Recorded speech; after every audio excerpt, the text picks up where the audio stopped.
Oi gente, tudo bem com vocês? Estamos aí de volta, dei uma sumidinha, né? Mas graças a Deus agora vai ficar tudo mais tranquilo esse segundo semestre, né? Me organizando bem, pra gente também estar em dia com as nossas catequeses. E hoje nós vamos continuar aí com a Mariologia, como a gente iniciou, e hoje nós vamos refletir sobre o dogma da virgindade perpétua de Maria, né? Maria que foi sempre virgem. Então vamos refletir sobre este dogma. Então, gente, a virgindade perpétua é um dos 4 dogmas marianos, né? Então, assim, a dogmática é uma área mesmo da teologia que, para mim, eu vejo como se a gente estivesse escalando uma grande montanha e ali tem aquelas partes onde a gente pode mesmo segurar para poder subir, né, e chegar ao topo da nossa montanha. Então, os dogmas são essas forças que a gente tem para a nossa escalada. Então, é muito bom a gente ter realmente os dogmas muito fixos no nosso coração, porque são as verdades de fé, né? São aquelas estacas que nos orientam o caminho. Mas a virgindade perpétua sempre foi algo, né, que foi proclamado pela igreja, vivido pela igreja, mas como vieram as heresias, né, sempre vem os embates teológicos, então teve uma data em que foi firmada, né, esse dogma, que foi em 649 no Concílio Regional de Latrão, e diz assim, né: se alguém, segundo os santos padres, não confessa que própria e verdadeiramente é mãe de Deus, a santa e sempre virgem e imaculada Maria, já que concebeu nos últimos tempos sem sêmen, do Espírito Santo, o próprio Deus Verbo, e que deu à luz sem corrupção, permanecendo a sua virgindade indissolúvel, mesmo depois do parto, seja anátema, né? Então, Nossa Senhora ela foi virgem antes, durante e depois do parto.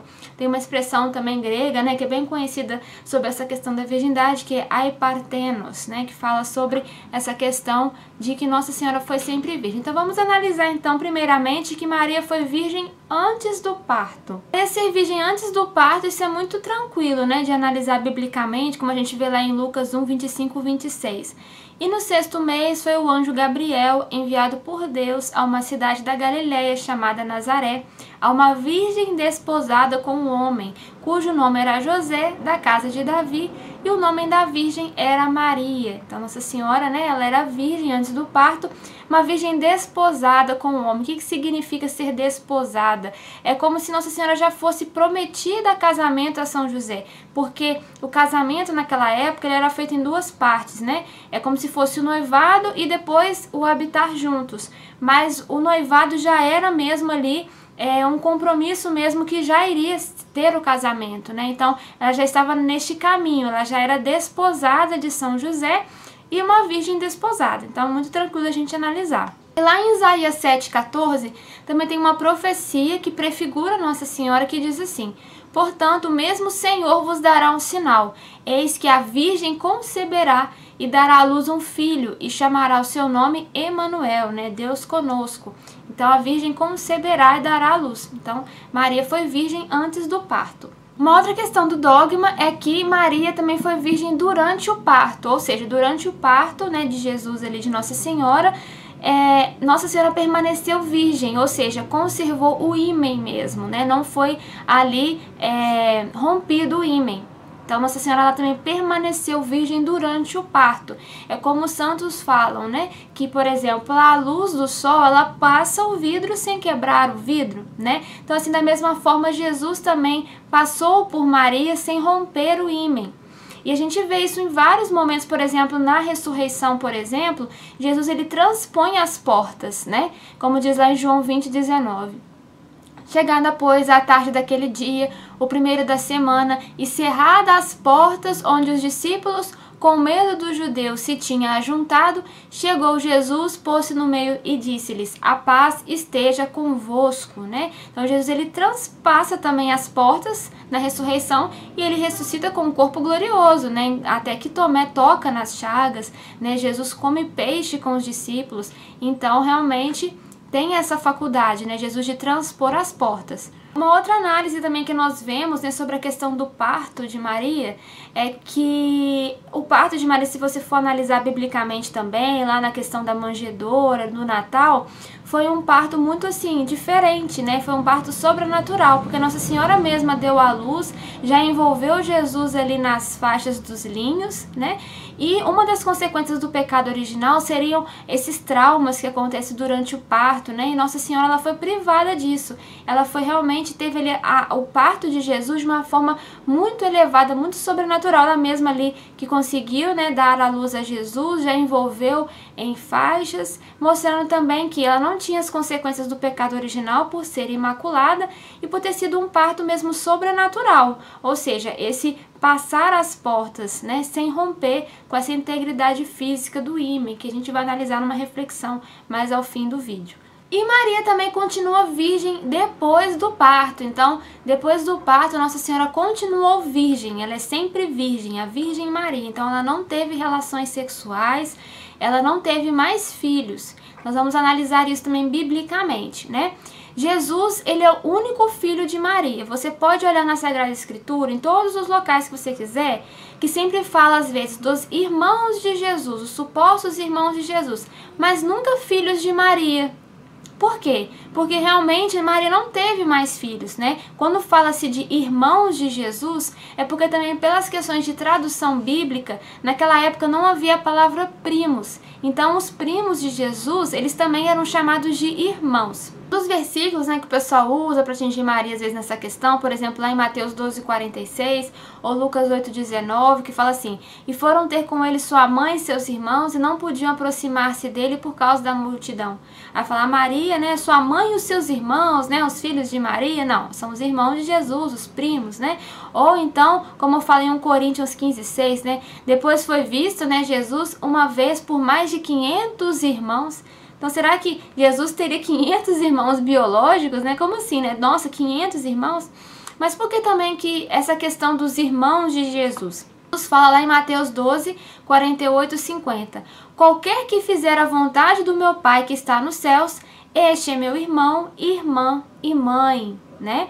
E também ele fala em Mateus 23:8. Vós, porém, não quereis ser chamados rabi, porque um só é o vosso mestre, a saber, Cristo, e todos vós sois irmãos. Ou seja, Jesus também ele faz algo institucional aqui. Ele quebra a lógica sanguínea dos judeus, porque antigamente você só poderia ser chamado filho de Deus se você nascesse judeu. Se você não nasceu judeu, perdeu, entendeu? Você não é filho de Deus. Então Jesus ele rompe com essa lógica e mostrando que todos são filhos de Deus, todos podem ser irmãos de Jesus. Quem faz a vontade do meu Pai, este é meu irmão, minha irmã e minha mãe. Então ele vem trazer esta boa nova e por isso que então todos também são chamados de irmãos de Jesus. Ou seja, agora, né, nós somos parte de uma família universal, não mais, né, um laço sanguíneo, né, consanguíneo como era a questão dos judeus. E agora a gente vai analisar também a questão dos irmãos nominais de Jesus, porque também tem uma confusão em relação a isso, né, na análise bíblica. Porque lá em Marcos 6:3 fala assim: por acaso não é ele o carpinteiro, filho de Maria, irmão de Tiago, José, Judas e Simão? Então eles falam assim, olha, aqui é filho de Maria, irmão de Tiago, José, Judas e Simão. Então esses aqui são os irmãos de Jesus nominais. A gente vai também ver um pouco dessa questão. Então vamos começar então por Judas, né? Quem são os pais e mães de Judas, né? Nós sabemos que existem dois Judas, Judas Tadeu e Judas Iscariotes. Lá em João 6:71 fala assim: e isso dizia ele de Judas Iscariotes, filho de Simão, porque este o havia de entregar, sendo um dos 12. Então, um Judas, que é Judas Iscariotes, é filho de Simão. O outro Judas, que é Judas Tadeu, ele era irmão de Tiago, como a gente vê lá em Lucas 6:16. Judas, irmão de Tiago, e Judas Iscariotes, que foi o traidor. Então a gente vê então que um Judas era filho de Simão e o outro Judas era irmão de Tiago. Vamos analisar então agora para a segunda pessoa nominal, que fala que é Tiago, né? Quem são os pais dos Tiagos? Os Tiagos que aparecem na Bíblia são ambos discípulos de Jesus e os dois têm os pais nominais pela Bíblia, né? Como a gente vê lá em Marcos 3:17. Escolheu estes 12, Simão, a quem pôs o nome de Pedro, Tiago, filho de Zebedeu, então um Tiago é filho de Zebedeu, e João, seu irmão, aos quais pôs o nome de Boanerges, que quer dizer filho do trovão. Ele escolheu também André, Filipe, Bartolomeu, Mateus, Tomé, Tiago, filho de Alfeu. Então, os dois Tiagos também têm pais nominais. Um é filho de Zebedeu e o outro é filho de Alfeu. Uma das passagens que dá mais confusão nessa questão é nos pés da cruz de Jesus. Porque lá em Mateus 27:56 fala assim: entre as quais estavam Maria Madalena, Maria, mãe de Tiago e de José, e a mãe dos filhos de Zebedeu. Então o pessoal analisa assim: ah não, Maria, mãe de Tiago e de José, essa Maria aqui é Nossa Senhora, tá vendo? E ela é mãe de Tiago e de José, ou seja, ela teve outros filhos, porque são filhos, fala aqui, mãe de Tiago e de José. Mas nós vimos que os Tiagos, eles já têm os pais nominais. Um é filho de Zebedeu e outro é filho de Alfeu. Então, se a mãe dos filhos de Zebedeu já está citada aqui, que a gente vai ver que é Salomé, essa outra mãe de Tiago não pode ser Nossa Senhora, porque o Tiago já é o filho de Alfeu. Então, essa aqui é a Maria, mulher de Alfeu. Então, nos pés da cruz de Jesus, eles ficaram 4 pessoas: Maria Madalena, Maria, mulher de Alfeu, Maria, mulher de Zebedeu e São João. E aí vamos ver então as outras passagens para a gente analisar. Lá em Marcos 15:40 fala assim: e também ali estavam algumas mulheres olhando de longe, entre as quais também estavam Maria Madalena, Maria, mãe de Tiago o menor e de José, e Salomé. Ou seja, nós vimos aqui que Salomé é a mulher de Zebedeu, né? Para você ver que aqui em Marcos nem citou São João, como também lá em Mateus também não citou São João que estava aos pés da cruz. Nossa Senhora e João só aparecem no Evangelho de São João, como fala lá em João 19:25. E junto à cruz de Jesus estava a sua mãe e a irmã de sua mãe, Maria, mulher de Cleofas, e Maria Madalena. Essa Maria, mulher de Cleofas, é a Maria, mulher de Alfeu, porque Cleofas e Alfeu são as mesmas pessoas. Se você for olhar pela etimologia, né, fala Alfai, né, que é a mesma pessoa, Cleofas e Alfeu. E aí essa Maria, ela é irmã de Nossa Senhora, que é a mãe de Tiago e de José, que Tiago é filho de Alfeu, Cleofas. Tá vendo como que a gente consegue avaliar, analisar tudo? Mas olha só a confusão. Uma pessoa que não tem uma exegese, uma apologética aqui, pode se perder, né? Então a gente passa, então, né, direitinho para vocês avaliarem e verem que realmente Nossa Senhora, né, ela é à parte, ela só aparece no Evangelho de São João. Outro argumento também que é usado para atingir Nossa Senhora, né, é a questão da primogenitura, porque fala lá em Lucas 2:7, né, e deu à luz a seu filho primogênito, e envolveu em panos e deitou numa manjedoura, porque não havia lugar para eles na estalagem, né. Então eles falam assim: ah não, se tá falando aqui que é primogênito, então significa que teve um segundo, um terceiro, porque não ia citar primogênito se ele não tivesse mais irmãos, se Nossa Senhora não tivesse outros filhos. Mas também é um grave equívoco, porque o que significa ser primogênito na Sagrada Escritura? Ser primogênito é você receber uma herança, um legado, uma tradição familiar, né? A primogenitura é a tradição comum de herança de toda a riqueza, estado e função dos pais pelo primeiro filho, né? Como a gente vê lá em Êxodo 13:1-2, né? Então falou o Senhor a Moisés, dizendo: santifica-me todo o primogênito, o que abrir toda a madre entre os filhos de Israel, de homens e de animais, porque meu é, né? Então, essa questão da herança. Uma outra questão também de argumento, né, que é usada, é a questão da vida sexual de Maria e São José, né? Que é a questão do antes de coabitarem. Lá em Mateus 1:18 fala assim: ora, o nascimento de Jesus Cristo foi assim, que estando Maria, sua mãe, desposada com São José, antes de coabitarem, achou-se ter concebido do Espírito Santo. Aí o pessoal fala assim: ah, porque antes de coabitarem, então, tá vendo? Nossa Senhora realmente foi concebida, concebeu Jesus na virgindade, tá? Mas depois coabitou com José, né? E aí eles tiveram uma vida sexual e tal. Só que, gente, o que significa coabitar? Habitar juntos, né? Isso que significa. Então, realmente, Nossa Senhora estava desposada, igual eu falei, prometida em casamento. Mas depois foi a segunda parte do casamento, que é o quê? O habitar juntos, coabitar. Então, Nossa Senhora e São José moravam na mesma casa, mas eles não tinham uma vida sexual ativa. É o casamento que a gente fala que é josefino, né? Então, eles tiveram um casamento, eles moraram na mesma casa, coabitaram, mas não tiveram essa união carnal, né, sexual. E também o outro, né, que eles usam é a questão do até que a conheceu, né? Fala assim, ah não, porque até que a conheceu, depois conheceu e aí teve vida sexual. Como fala lá em Mateus 1, 24 e 25. E José, despertando do sono, fez como o anjo do Senhor lhe ordenara e recebeu a sua mulher e não a conheceu até que deu à luz seu filho primogênito e pôs-lhe por nome Jesus. Então, essa expressão até que, no grego, ela se refere ao Heusral, né? Esse Heusral significa que é uma questão que realmente confirma que não se deu no passado, ou seja, até que deu à luz o seu filho, São José não conheceu mesmo, tipo assim, foi realmente uma fecundação do Espírito. Vou analisar num outro versículo aqui pra gente clarear essa questão, ó, lá em Gênesis 28:15. E eis que estou contigo e te guardarei por onde quer que fores, e te farei tornar a esta terra, porque não te deixarei até que haja cumprido o que tenho te falado. Então, até que haja cumprido o que eu tenho te falado. Então, a partir do momento que cumprir o que eu te falei, que eu estou contigo, que eu te guardarei por onde quer que fores, que eu te farei tornar a terra, não te deixarei. Aí, depois que eu cumprir tudo isso, aí sim, eu vou te abandonar. Né? Aí não vou mais cumprir. Né? Até que, não está designando algo que vai acontecer no futuro, até que haja cumprido. Não, está confirmando aquilo que foi a promessa. Entende? Então, realmente, a gente vê que esse até que aqui não está falando, porque depois conheceu no sentido sexual. Não é exegese, não é isso não. Eu vou te dar agora aqui um argumento de ouro em relação a tudo isso que nós vimos, né? Por exemplo, Jesus na cruz.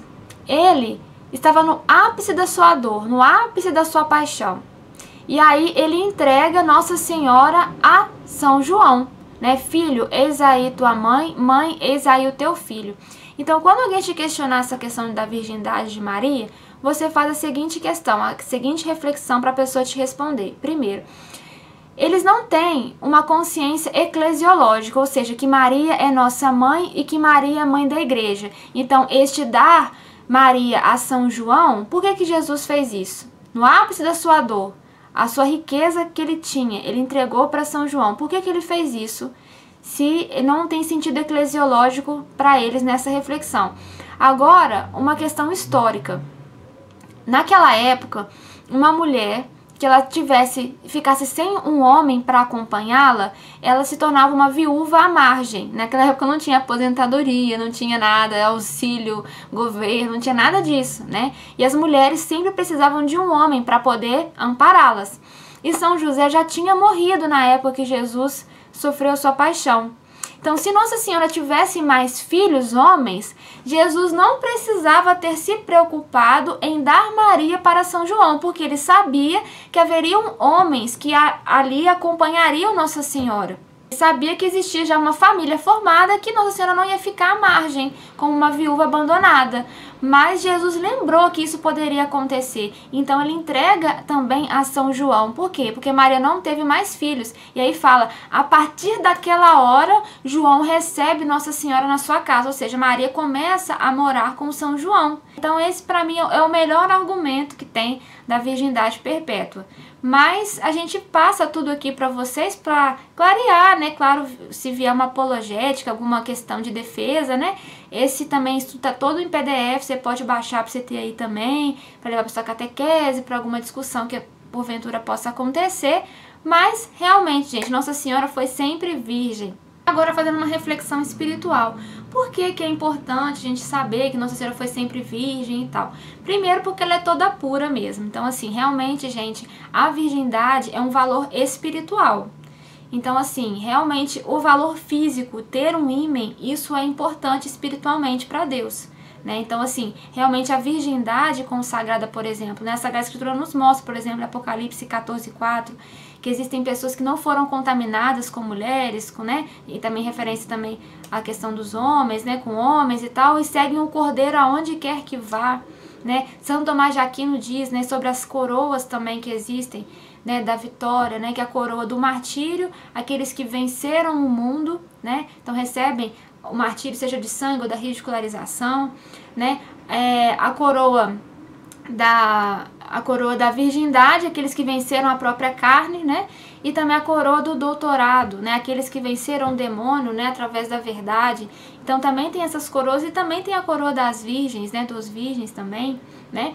Então a virgindade, ela é um valor espiritual. Então ter o ímen, ele é importante. Até porque quando houver a ressurreição da carne, todas as mulheres vão voltar a ter ímen, porque o corpo glorioso. Então, por exemplo, aquela pessoa aqui na terra que não tem um braço, ela vai ter o seu braço de volta. Ela não tem a perna, ela vai ter a perna de volta. Também o ímen. Então, as pessoas que não têm mais o ímen, elas vão voltar a ter o ímen. Gente, a virgindade realmente ela é importante, mas é a pureza do coração, a pureza da alma, né, que os puros verão a Deus. Existem várias pessoas que estão aí com ímen também intacto, mas tem um coração totalmente corrompido, né, pessoas que fazem o mal, então isso não é pureza. E o Senhor sempre pode nos revirginizar. Em cada ação, cada eucaristia, cada vida de oração, sempre Deus está nos purificando. O mais importante desse ensinamento do dogma da virgindade perpétua, que eu queria passar para vocês, é sim, essa questão que Maria é toda pura, toda virgem,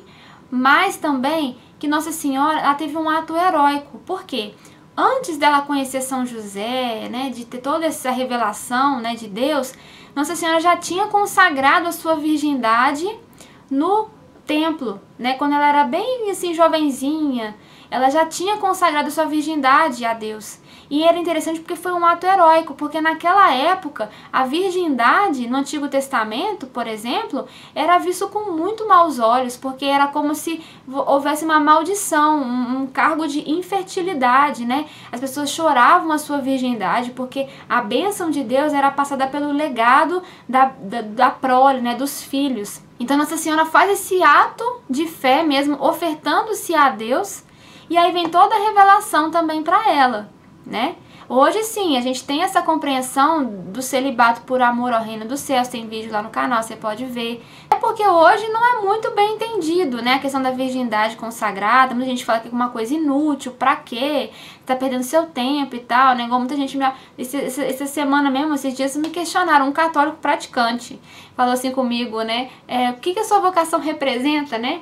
E achei interessante essa pergunta, né? O que minha vocação representa, né? Porque eu não, igual diz a Adélia Prada, eu não sou tão feia que eu não posso me casar, né? Então, assim, a minha virgindade consagrada, ela não é assim, porque eu não tive oportunidade de casar, ou porque eu não tenho mais nada para fazer na vida, né? Não, é porque o motivo é Jesus Cristo, né? Ele é o Senhor da minha vida, eu dou a minha vida para Ele, né? Então, Ele realmente tem toda a minha vida.